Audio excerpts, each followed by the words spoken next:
Hope you're having a good day today. We're going to be looking at the account of Zacchaeus.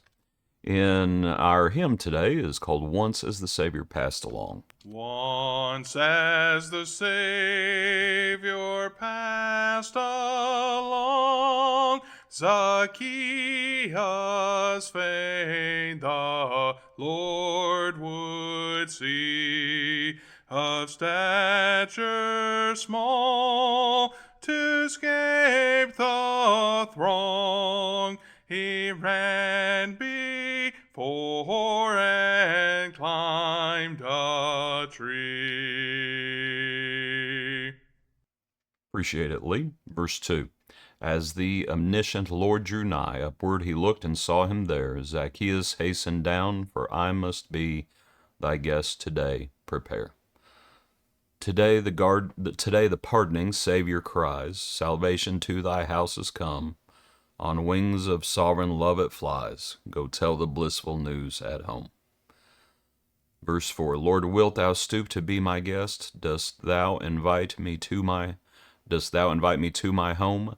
Welcome, dear Savior, to my breast. Today let thy salvation come. An Isaac Watts hymn, Zacchaeus. The account comes from the Gospel of Luke, Luke chapter 19, verse 1, pardon me. Then Jesus entered and passed through Jericho. Now behold, there was a man named Zacchaeus, who was a chief tax collector, and he was rich. He sought to see who Jesus was, but could not because of the crowd, for he was of short stature. So he ran ahead and climbed up into a sycamore tree to see him, for he was going to pass that way. When Jesus came to the place, he looked up and saw him and said to him, Zacchaeus, make haste and come down, for today I must stay at your house. So he made haste and came down and received him joyfully. But when they saw it, they all complained, saying, He is gone to be a guest with a man who is a sinner. Then Zacchaeus stood and said to the Lord, Look, Lord, I give half of my goods to the poor, and if I have taken anything from anyone by false accusation, I restore fourfold. Jesus said to him, Today salvation has come to this house, because he is also a son of Abraham. For the Son of Man has come to seek and save that which was lost. As we read this, and, the people are complaining that Jesus has gone to Zacchaeus' house. Oh, he's gone to be a guest with a man who was a sinner. These individuals, as Jesus comes into Jericho, and this crowd, I don't know how long this crowd has been with him, but you would like to think, when in just the previous chapter you have the parable of the Pharisee and the tax collector, you would like to think that they would start getting the idea. But maybe it wasn't the same people. Regardless, what points might we make about the account? Well, one would be this. Everyone has obstacles. Some of those obstacles, there's just not a whole lot we can do about. What were Zacchaeus' obstacles? Well, he was of short stature.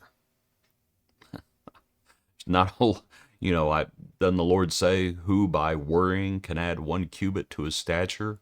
There's not a lot you can do about that, other than climb a tree. That's one obstacle. Another obstacle would be the crowd. He couldn't see because of the crowd. Another obstacle would be the crowd that was complaining. We'll talk more about that here in a second. But I just wanted to think simply about everyone has obstacles. That's not unique. Everyone has issues, if you will, that have to be overcome. And that's the thing. The question is, will we overcome? Will we be determined? Because that's where Zacchaeus shines. He is determined. He came to see Jesus. He wanted to see Jesus. Verse 3. But he couldn't. A lot of people, this fellow was wealthy. He was a chief tax collector. A lot of people would have seen climbing a tree as a humbling experience, And when they get to verse 3, they would have just gone home and they would have just said, well, I can't see him. It's not my fault. I just can't see him. I'm too short.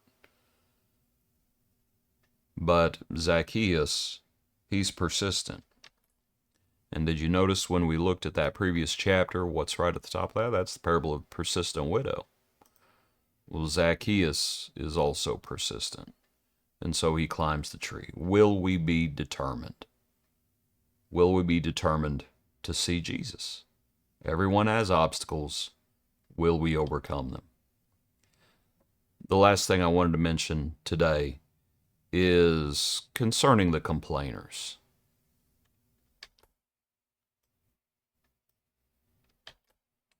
Don't let the complainers put you off.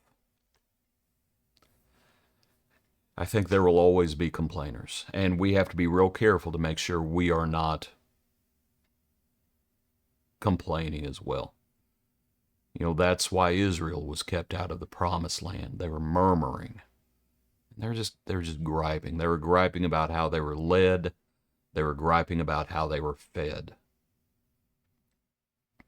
You might think about that idea. I saw some posts on Facebook recently where one day a person was basically lamenting how elders do their job. And then the next day they were kind of lamenting about how people treat preachers and things like that. We need to be real careful. Not just not to be complainers, but we need to make sure, and I'm trying not to. We all got to work on this, I suppose. Do you remember when Moses struck the rock the second time? And, when he says, shall we bring forth water for you, you rebels? And he did not hallow God in the eyes of Israel. We need to make sure that we're not complainers, but we also probably ought to make sure we're not just complainers about complainers. And we can easily do that too. You might think about it. And so here Zacchaeus is, and he heard what they all said. He knew how people felt about him. And he's not going to let that stop him from doing what's right to his fellow man, verse 8. And that's not going to stop him from doing what's right as it pertains to Jesus as well. And so he serves as a good example for us. Appreciate you. Hope you have a good day. Join us tomorrow for another portion of our daily praise.